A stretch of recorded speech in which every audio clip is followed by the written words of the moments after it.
gente, mais um episódio aqui no podcast. Dessa vez não tô sozinha, tô com a Bela César. Eu sempre falo Isabela César, mas agora nós já somos amigas, então é Bela César já para os íntimos. Ela é pintora, artista plástica e arte terapeuta. Muito obrigada pelo seu tempo aqui no podcast. É uma honra ser sua amiga agora, mas também te conhecer como artista. Te admiro muito. Não vou falar muito porque senão a gente chora. A gente acabou de se conhecer aqui no Porto, ela tava aqui. E seja bem-vinda ao nosso episódio. Se apresenta. Obrigada, Bruna. Eu estou muito feliz em estar aqui com você, porque você descobriu, né, que aos poucos eu fui me infiltrando na sua vida, né, porque eu já estava, assim, de olho há muito tempo e você é uma potência, uma querida. Eu admiro o seu trabalho e a sua pessoa e para mim também é uma grande honra estar aqui dividindo com você. Ótimo. Eu quero que a gente tenha um bate-papo bem sincero aqui sobre arte terapia, sobre a pintura que pra você é o seu carro-chefe da vida, né? Exato. É o que te guia, é o que te salvou, Exatamente. né? Exatamente, porque na verdade, eu quando comecei meus estudos, eu fui para a parte de tradutor e intérprete. Daí resolvi parar e entrei com tudo na Belas Artes e nunca mais parei. Então a arte, ela faz parte, eu costumo dizer que ela faz parte de mim desde sempre, porque desde muito cedo eu já brincava com tudo. Para mim virava, vamos dizer, arte, entre Artístico. aspas. Aham. Tudo virava e assim foi a minha trajetória e eu fiz artes plásticas e a arte terapia, ela entrou na minha vida porque quando eu pesquisava, eu sempre buscava algo assim, desconstruído, nas ruínas, eu buscava algo assim muito no silêncio, sabe, aquilo que ninguém dá valor. Eu sempre fui muito encantada por esse lado silencioso da vida. Eu conseguia ver tanta beleza nisso. Eu falei, meu Deus, como que ninguém dá valor? E eu comecei a só pesquisar isso. Pesquisava até, inclusive, artistas que remetiam a isso. Ia para o Kiefer, eu ficava pesquisando, olhando. Eu falava, meu Deus, é muita beleza nesse mundo. E as pessoas olham só o mesmo. E aí foi minha pesquisa foi. E assim, a minha visão de mundo, ela começou a ampliar. Porque quanto mais eu buscava a destruição, mas eu via uma construção em mim, porque eu tinha que me desdobrar. E eu sinto assim, é muito que eu tenho o movimento, a vanguarda, né? Vamos chamar assim, o dadaísmo, ele é muito presente na minha vida, porque eu adoro lidar com o acaso. Eu adoro fazer assim da não arte uma arte, sabe? Eu gosto de me envolver, saber que eu estou me envolvendo, mas assim, ser uma coisa tranquila e leve. E eu falei assim, meu Deus do céu, eu lido tanto com inusitado, fui pesquisando, meus trabalhos. A minha pintura, se você observar, ela é construída por camadas. Camadas de tintas, camadas de desenhos, e a narrativa acontece dessa maneira. E eu percebi que eram camadas de história.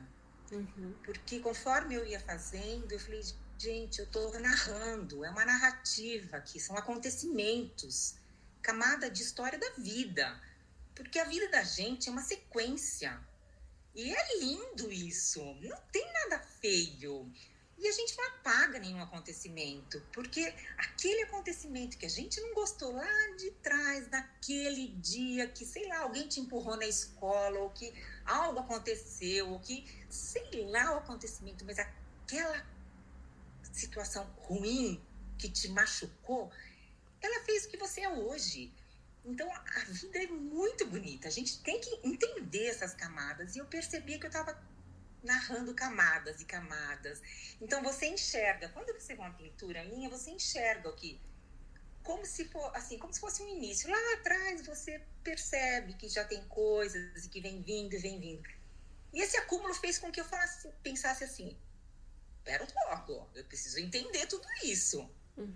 E os curadores geralmente falam assim, não tem nada a ver, o que é da arte, o que é do emocional, é do emocional. Eu falei, não, peraí, eu preciso resolver isso e entender. Então eu fui fazer arte terapia. Ai, Bruna, caiu assim como uma luva, foi maravilhoso. Então eu ampliei a minha visão de mundo. Eu derreti o meu olhar, sabe? Eu entendi que a vida ela é mais bonita ainda do que eu imaginava. Eu percebi que, diante inclusive das minhas dores, eu tive muita sorte. Que a nossa vida ela é muito privilegiada. Então, é assim, a gente costuma dizer que a arte-terapia, ela esculpe almas. E é isso que ela faz com a gente. Ela ajuda a gente, assim, a se despir, sabe? A se olhar, a se entender, se gostar. É algo, assim, mágico. Porque aquilo que a gente não consegue falar com palavras, a gente manda para o papel. Então, com a arte... Eu vou fazer um pedido aqui pro pessoal ir no seu Instagram especificamente pra ver as suas telas, pra ver um pouco do seu trabalho, né? Eu vou deixar aqui na descrição do episódio, porque eu acho que é o tipo de coisa que se fala mais vendo, eu posso dizer assim? Sim, exato. Pode dizer assim. O mundo da arte-terapia, eu pelo menos sinto que ele acontece através da visão.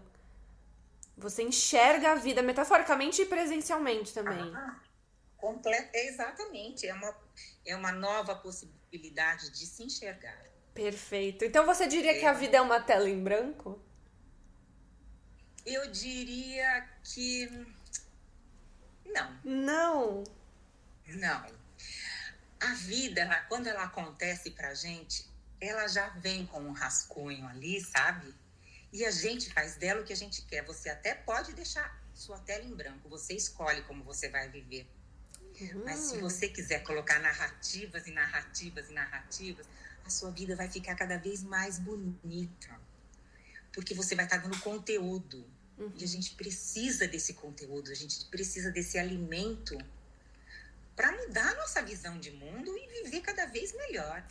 Olha, vida pra gente deixar em branco. Esse episódio vai ficar com muitas camadas, mas é o seguinte, a proposta do episódio é a gente conversar um pouco com a Bela sobre arte-terapia, porque eu me interesso muito pela ressignificação que a arte faz na nossa vida, pelo que ela nos apresenta.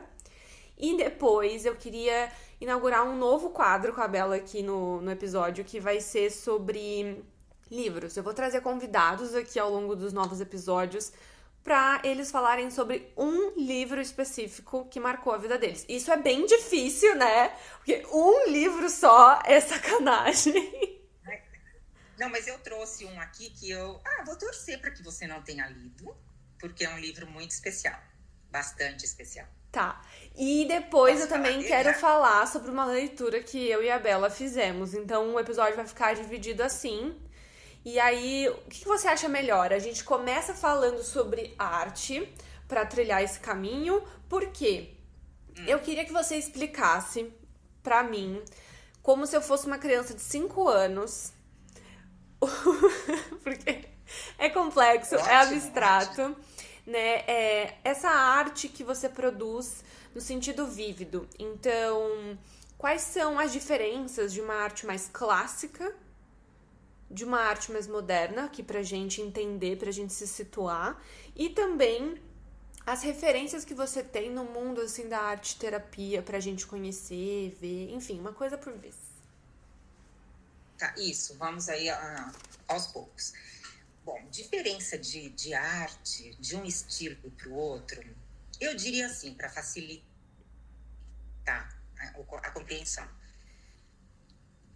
Tanto faz o que aconteceu lá atrás ou agora, tá? Então, nós temos também como que eu vou simplificar para eles entenderem? Mas tudo bem, vamos lá. Muda-se o pensamento das pessoas, muda o tipo de arte que a gente está fazendo.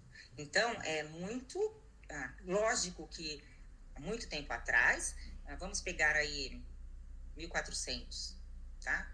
E Leonardo da Vinci, vamos pegar a arte bem clássica, vamos pegar a Botticelli, vamos pegar essa turma. A sua querida Artemisia, que você tanto gosta. Sim. Né? Vamos pegar essa turma. Naquele momento, era aquilo que eles reconheciam de belo, de Era aquilo que eles reconheciam como, vamos chamar de arte. Como expressão, né? Que era a pesquisa que eles faziam, o que eles reconheciam de, por exemplo, Leonardo da Vinci, o chiaroscuro, o que eles reconheciam, eles colocavam no papel, na tela, vamos dizer assim. Hoje em dia, aquilo realmente é uma obra de arte, mas assim, não faz tanto sentido no momento de hoje.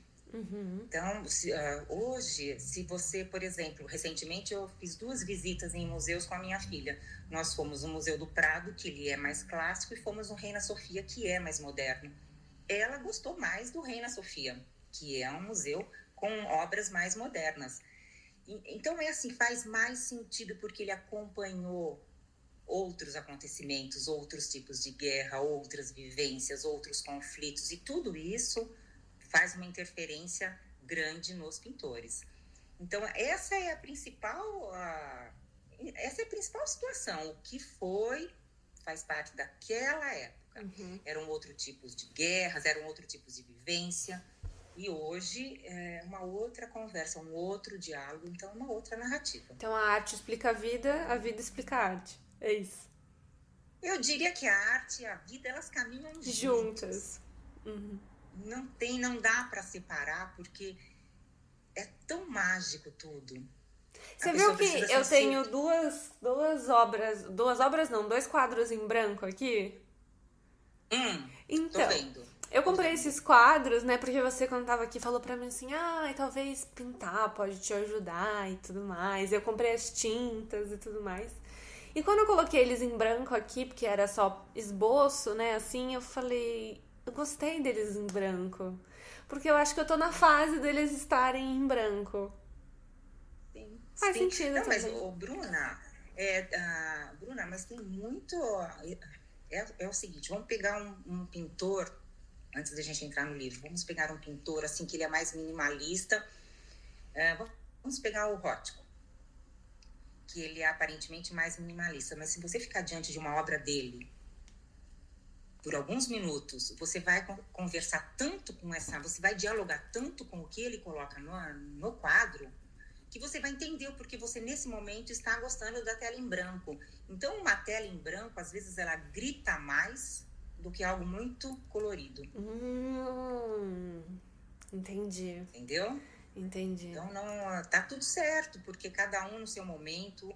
Os clássicos, eles tiveram um momento deles, daí as coisas foram mudando, os acontecimentos foram mudando, chegamos hoje o momento seu é esse aqui, ó, da tela em branco aí atrás.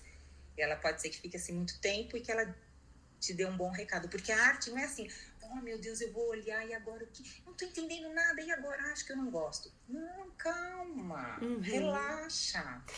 Porque muita gente tem... Quando eu falo assim que a Artemisia Gentileschi é a minha pintora favorita, muita gente tem um certo preconceito, né? Bruna, pelo amor de Deus, é muito forte as cenas de Judite decapitando Lolo Fernandes, Suzane e os Anciões, é muito forte, é muito sangue. Mas quando eu digo que ela é minha pintora favorita, eu não estou falando daquilo que os meus olhos estão vendo. Eu estou falando da expressão e da força que aquilo representa. Que tá te passando. E o que você tá sentindo também, né, Bruna? Porque tem muito isso, né? Você acaba levando para sua casa algo que quando você olha te faz bem, sabe? Que é muito legal, que te toca. Então, a pintura é muito isso. Você pode olhar, sei lá, uma pintura trágica, Francis Bacon, você pode olhar esse pintor e entender o que ele pesquisou, como ele foi atrás, o que ele quis dizer com tudo, e gostar. Então, é relativo, não tem que se preocupar, ai meu Deus, eu tenho que entender. Não tem que entender nada, tem que olhar e sentir, dar uma oportunidade para sentimentos. Eu tava muito bitolada em estudo, então quando eu ia em algum museu, a primeira coisa que eu fazia quando olhava um quadro era já ir ver o título. Eu já sou influenciada, né? Não, mas facilita, a gente não tem regra. Sabe que quando a gente começa a ver um quadro, a gente sempre começa, quando você vai olhar para a tela, você sempre começa olhando, é automático isso na gente, tá? A gente começa olhando no canto direito para depois se distribuir. Depois observa isso quando você olhar seu próximo quadro. A gente começa assim nesse canto direito, e daí você distribui sua visão, seu olhar todo. E geralmente os nomes, eles estão ali no canto direito, Aham. né? Olha, Então, mas é interessante isso, né? ótimo. Mas E se dê uma eu oportunidade. queria saber então Hum, qual foi o livro que hum. você trouxe e que assim marcou muito a sua vida, o livro da sua vida. Qual que é esse livro? Olha, gente, vamos torcer agora para a Bruna não ter lido esse livro. Ai, meu Nem Deus! tanto assim não na vida. Ai, não! Meu Deus! Bom, o livro que eu trago aqui para você é A Lebre com Olhos de Âmbar. Já leu? Não faço ideia. Ah, é muito bem, isso é Nunca ótimo. li. Esse livro é maravilhoso. Esse livro, ele traz pra gente, eu poderia dizer para você que é uma biografia, eu poderia dizer que é um romance, eu poderia dizer qualquer coisa, mas ele é um livro assim memorável. Porque, primeiro que o escritor, ele é um ceramista muito conceituado no mundo todo, ele é vivo, tá? E ele é de uma família, ele vem de uma família muito rica e ele narra a história da família. Tudo porque ele saiu de Londres, que é a cidade dele, foi para o Japão, para Tóquio, para estudar e visitou um tio, que também, londrino, estava morando em Tóquio. Visitou um tio e lá ele conheceu uma coleção de netsukes. Netsukes são aquelas esculturazinhas pequenininhas feitas pelos japoneses. Tá vendo aqui na capa desse livro? Ah, sim, sim. Tem uma lebrezinha com olhos de âmbar. É essa daqui. Então, é uma coleção de 264 netsukes.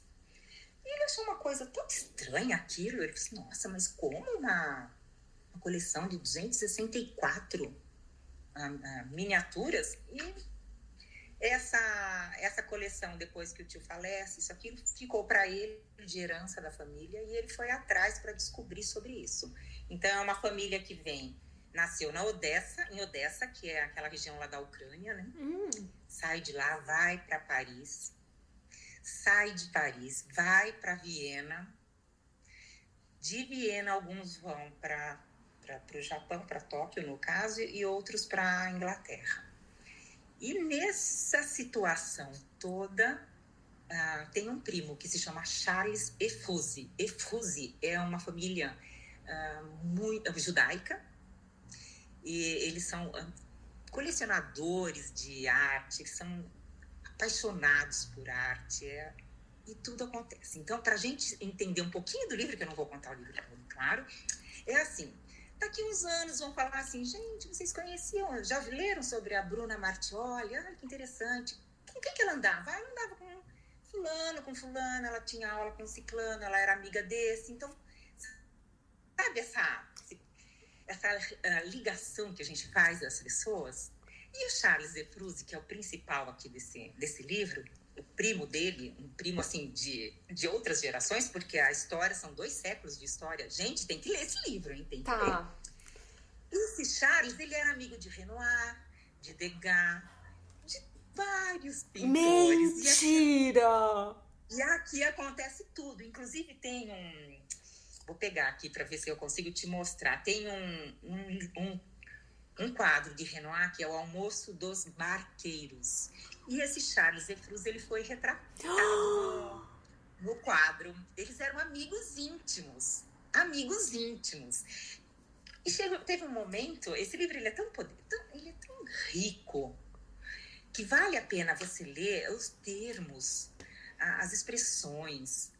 Você aprende tanto que vale a pena você ler o livro e pesquisar mesmo, sabe? Surgiu uma expressão em alemão, vê o que é. Surgiu uma expressão em francês, veja o que é, porque ele é demais. E sabe o quadro que nós temos aqui no Brasil, de Renoir, que está no MASP, A Menina de Rosa e Azul? Que eu amo aquele quadro, é lindo. Sabe esse quadro? Então, esse quadro tem uma história super bonita também, que Renoir estava sem dinheiro. Estava precisando de dinheiro. Então, Charles Efrus, vamos falar Efrus, né? Porque é Efrus. Charles Efrus, ele simplesmente apresentou Renoir para uns amigos.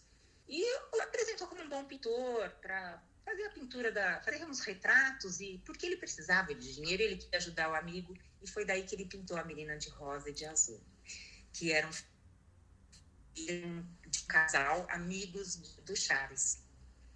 E o quadro tá aqui hoje, e as meninas, elas uma chama Alice, que é a mais moreninha, e a Elizabeth é a mais loirinha. A Alice sobreviveu, mas a Elizabeth, ela ficou nos campos de concentração na época da guerra. E a história é muito bonita, vale a pena ler esse livro. É um livro riquíssimo. Eu não sei qual parte, assim, que eu diria para você que é a história da arte misturada com vida, misturada com tudo. É, assim, maravilhoso. É um passeio mesmo pela história da arte. Terapia. É um passeio pela história da arte. E assim, quando a gente trabalha com arte-terapia, a gente não chama as pessoas de pacientes, né? Nós falamos nos clientes. Muitas vezes a gente fala assim para os clientes: passeia pela sua casa e encontra um objeto que fala com você. Não importa o que seja. Passeia pela sua casa e depois traz aqui pra gente, pra nossa sessão. Então tá, peguei aqui isso aqui que estava aqui do meu lado. Essa bolinha foi do meu cachorro, que viveu 22 anos. Então, faz sentido. Eu até peguei aqui à toa, faz sentido. Então tem uma memória afetiva comigo. Isso, o seu objeto seria outro, o de cada um seria outro. E o do Edmund de Waal, que é o autor, foi pesquisar esses metsukes, essas miniaturas de escultura ao longo do livro. Então, esse livro, além de tudo, ele é arte terapêutica. Eu achei linda essa indicação, porque é o tipo de livro que eu realmente vou querer ler pra descobrir os pormenores, né? O por trás das pinturas, o por trás das coisas. E eu imagino que deve ter sido muito complicado escrever um livro como esse, porque você precisa de uma pesquisa muito forte. Muito conhecimento. Ele foi pesquisando, foi entrando em todos os palácios que eram da família, dos antepassados, descobriu todas as situações de guerra, tudo que aconteceu desde a Primeira Guerra, porque passou a Primeira Guerra, daí passou pela Segunda. Mas ele conta detalhes assim, incríveis. E daí tem Proust, Tem Proust até? Meu Deus! É muito bom isso. Olha, tem assim, olha, eu tô vendo aqui a capa, uma folha aqui dentro, falando de um quadro de Monet, que Monet estava precisando de dinheiro, e falou para ele: Charles, compra esse quadro aqui. Ele disse: quanto você quer? Ele: 800, não sei o que. Ele disse: vou te pagar 1.000. E era um maço de aspargos. No dia seguinte, Monet chegou para ele e disse assim: Charles, tem mais um aqui. Esse aspargos, ele saiu do maço, ficou solto. Então tem dois. Se você der uma busca dos quadros de Manet, tem um maço de aspargos e tem um aspargos solitário. Ele vendeu os dois porque ele precisava de dinheiro e o Charles comprou. Então foi um passeio que o Edmund fez pela família toda. Foi um passeio que ele descobriu coisas assim da família que com certeza deve ter afeiçoado mais ainda todos esses laços, apesar de não terem se conhecido, né? E é muito rico. A história da arte, ela traz pra gente um conteúdo que acomoda muitas situações das nossas vidas. Eu ia perguntar isso.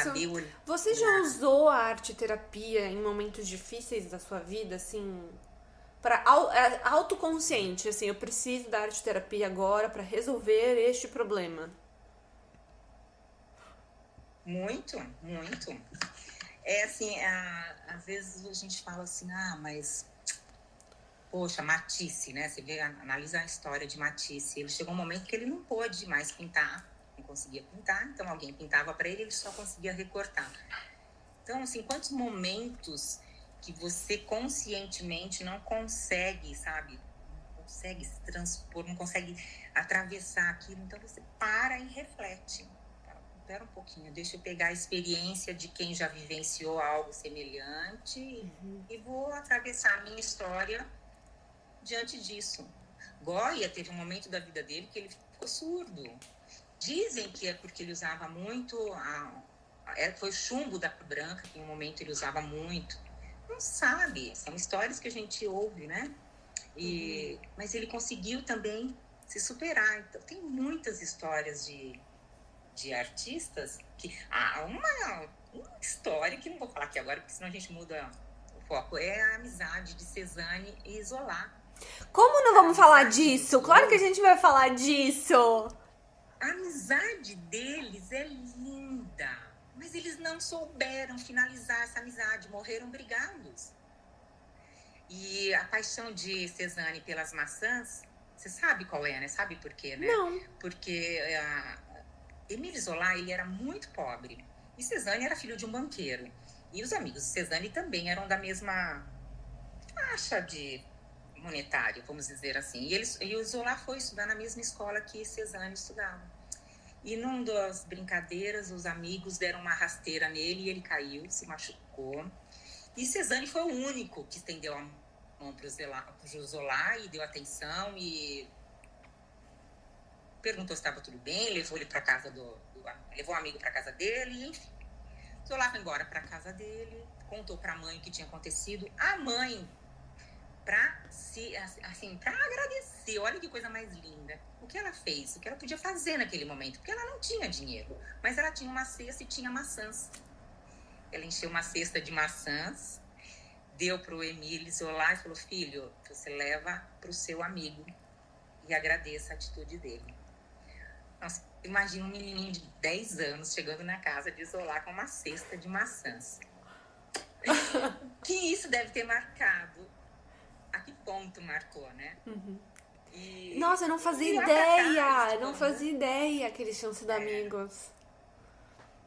Foram muito amigos, mas eles não tiveram maturidade para segurar essa amizade, infelizmente.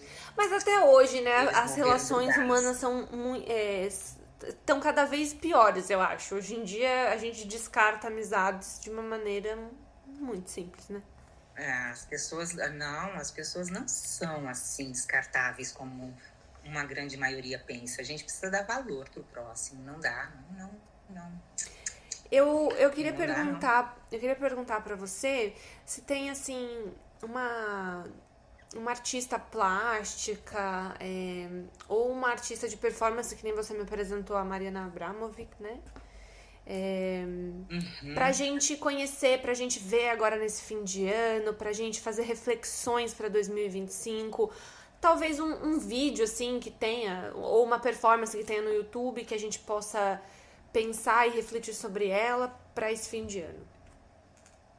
Olha, a gente pode inclusive ainda falar sobre a Marina Abramovic. Marina, eu sempre falo Mariana, é impressionante. Mas agora você falou Marina. Falei Marina, mas antes lembra que eu falava Mariana? Aí você, Bruna, Marina. Então, tem uma passagem da vida dela que eu acho bastante assim, interessante, porque ela é muito arte terapêutica, porque ela esgota o corpo, ela esgota o emocional, ela esgota tudo. Ela se testa sempre. E ela tinha um marido e eles eram muito apaixonados, mas eles chegaram à conclusão de que não tinha mais sentido os dois juntos. Então vocês podem pegar aí no YouTube essa história que conta como foi o final como eles encerraram o relacionamento deles, o que eles se propuseram, o que eles fizeram e para onde eles foram para finalizar e dar o último abraço. Eu vou deixar aqui na descrição do episódio a sugestão do vídeo, o título do vídeo que eu encontrar, mas eu também deixo nos meus stories, enfim, nas minhas redes. Por conta da Bela, a gente vai estudar a Marina Abramovic também no calendário de 2025. Mas agora eu queria conversar com a senhorita sobre o Falar Piano Tocar Francês. A nossa leitura conjunta, quase não conjunta, de 2024. Poxa, olha... Foi Essa dá assim, uma bela de uma turma. oficina. Eu, esse ano, li um autor chamado Martim Souza Tavares, aqui em Portugal. Infelizmente, esse livro não chegou no Brasil ainda, essa edição específica, mas caso alguém vá vir pra cá, ou caso você consiga que alguém te leve esse livro, não sei. Tem que acontecer algum acordo Brasil-Portugal, porque é um livro muito interessante. O título do livro é ao contrário. Será que eu posso dizer assim? Porque falar piano e tocar francês seria tocar piano e falar francês, né? Mas o título do livro é ao contrário, então ficou falar piano e tocar francês. E é um livro, eu diria biográfico. Você diria biográfico?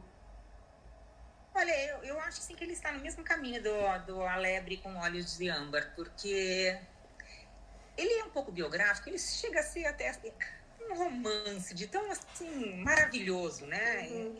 Eu acredito que é um pouco biográfico, sim. Então é um livro biográfico que conta as experiências artísticas do Martim Souza Tavares, que é o escritor do livro.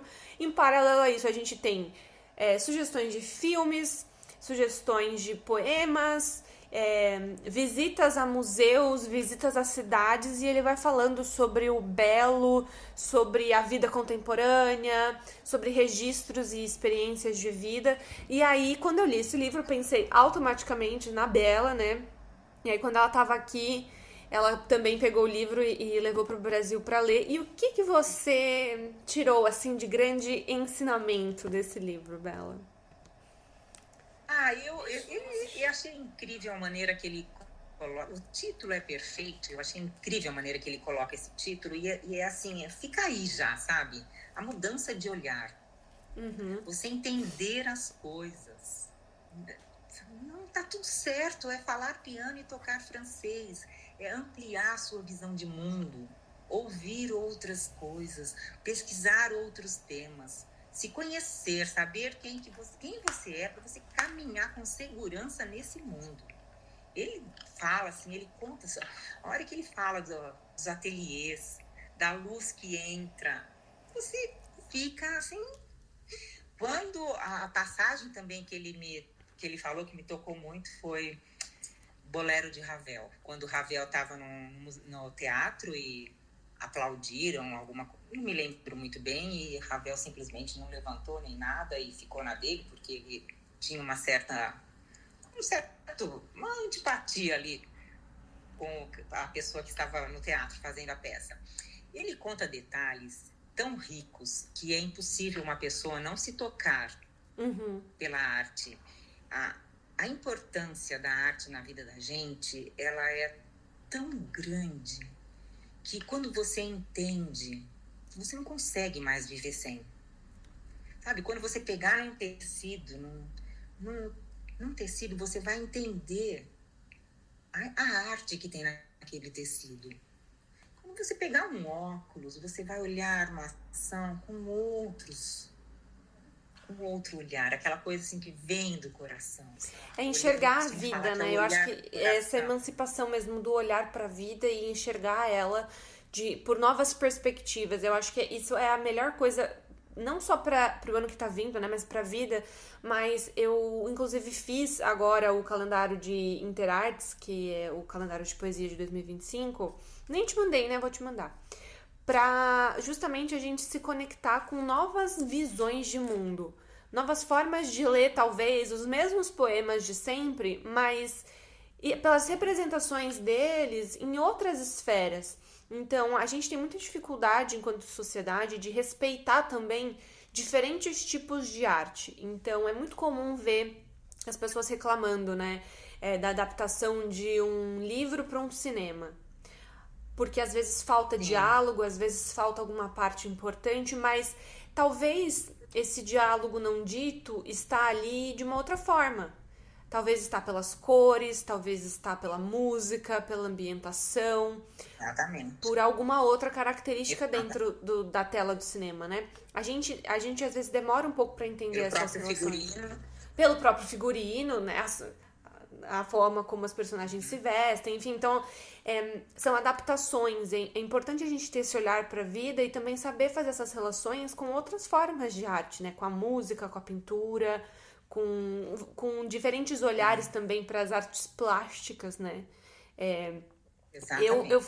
Eu acho que eu nunca tinha sido tocada de uma maneira real, assim, vívida, por aquelas coisas meio do champ, sabe? De você ter ali um cachimbo, de você ter ali um urinol, de você desencontrar o senso comum da vida pra encontrar talvez o seu senso comum, né? O seu não pertencimento. Por isso que é importante você usar. Ai, é muita coisa para nosso favor. Por isso que é importante quando você está assim numa situação que você não sabe como agir, é o dadaísmo, sabe? É tirar o caráter da coisa. Nem sempre um celular é só um celular, nem sempre uma caneca ela é uma caneca. Sabe? Muda a visão disso, desconstrói. Pega o cubismo e desconstrói, olha por outro prisma. A arte te mostra, ela te orienta, faz você enxergar de outra maneira. Não, é um caminho sem volta. Seja uma performance, e o Martin, ele deixa claro no livro, falar piano e tocar francês, ele deixa claro no livro essa amplitude de olhar. A gente passa a ter um olhar assim derretido para situações, e isso facilita a sua compreensão. Você tira aquele caráter sisudo que você tem de muitas situações, e você entende o porquê que ela se apresenta naquele momento. Bom, e agora? É bastante rico. Agora a gente tá caminhando para o final do episódio, mas eu tenho mais uma pergunta curiosa minha. Acho que tem tudo a ver com o que a gente tá falando aqui, mas eu queria que você deixasse para nós, além de você já ter deixado muitas sugestões, né? Eu queria que você deixasse para nós, assim, uma inspiração. Uma tela, pode até ser sua, mas uma tela de inspiração pra gente ficar com essa imagem mental, assim, durante o ano de 2025, durante, acho que a nossa organização mental, espiritual, emocional pra esse novo ano.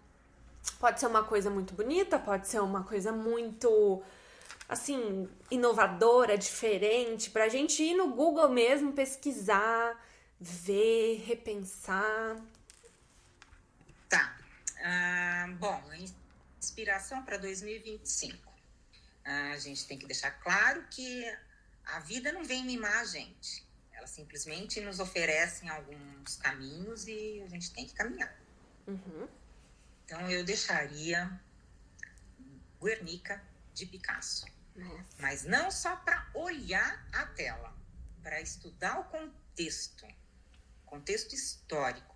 Lembrar que ela foi feita em 1937. Lembrar o porquê, lembrar o que eu... preciso estudar um pouquinho, gente. Bruna, fica aí para você falar com a sua turma. Mostrar um porquê que o fascismo e o nazismo, por que eles usaram a cidade de Guernica como um laboratório, por que eles destruíram, como que Picasso ficou sabendo da notícia. Não tinha nada, né, gente? Não tinha celular, não tinha nada disso. Como chegou um jornal para ele, por que ele fez essa pintura grande desse jeito, por que nesses tons, por que da espada nasce uma flor, por que tem a luz, por que tudo.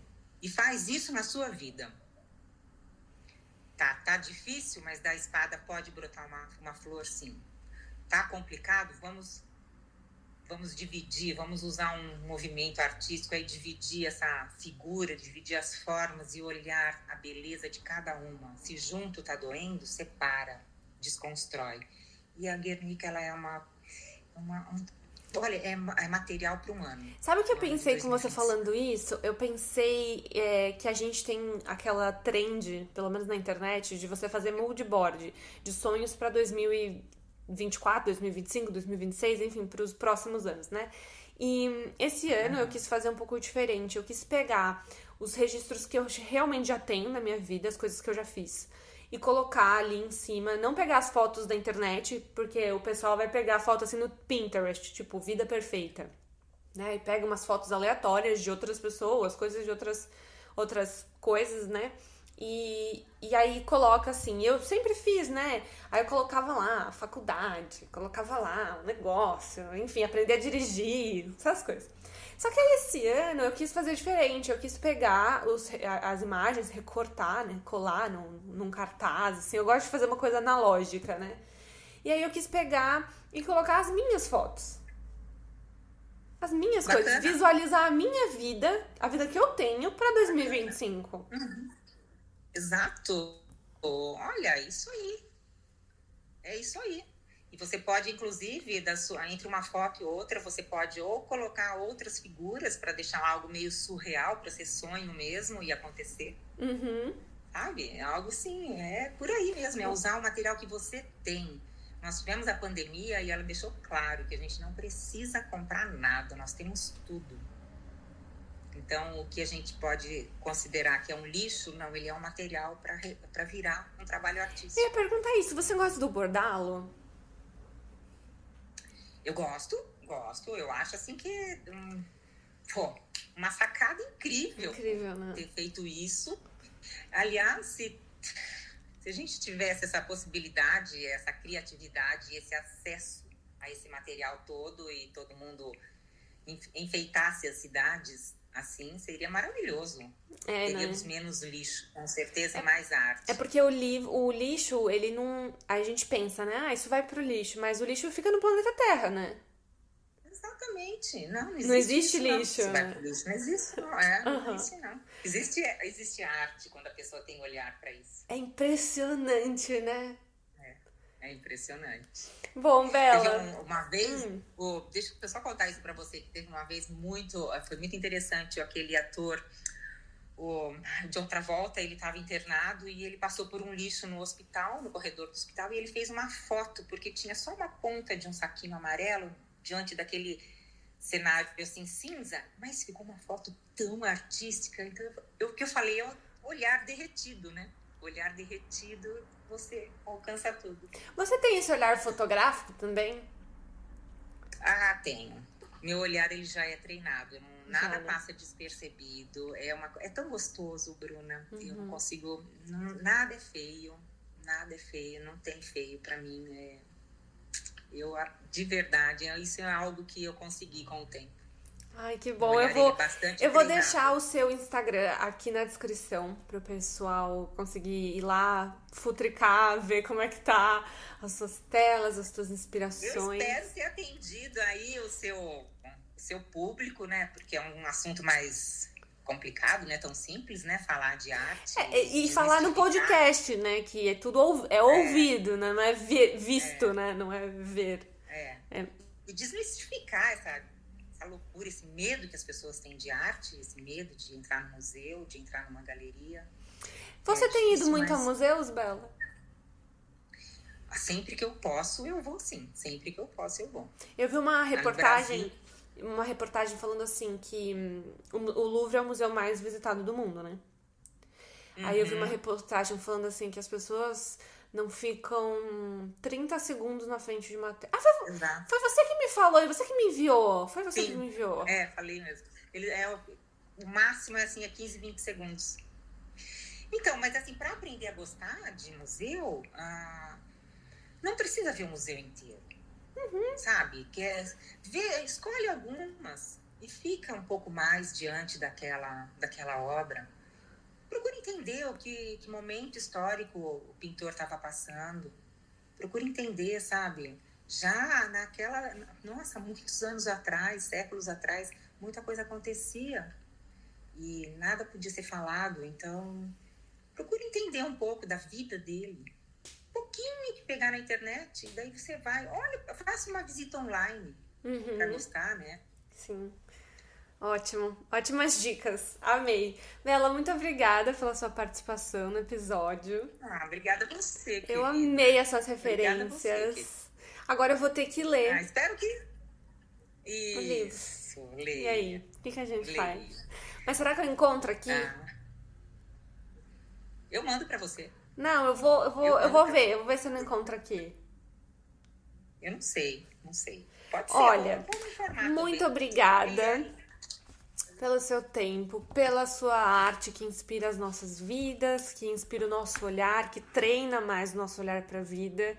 Um lindo, lindo 2025 para você, muitas cores no seu ano e muito de tudo aquilo que você preza e é importante para você na sua vida.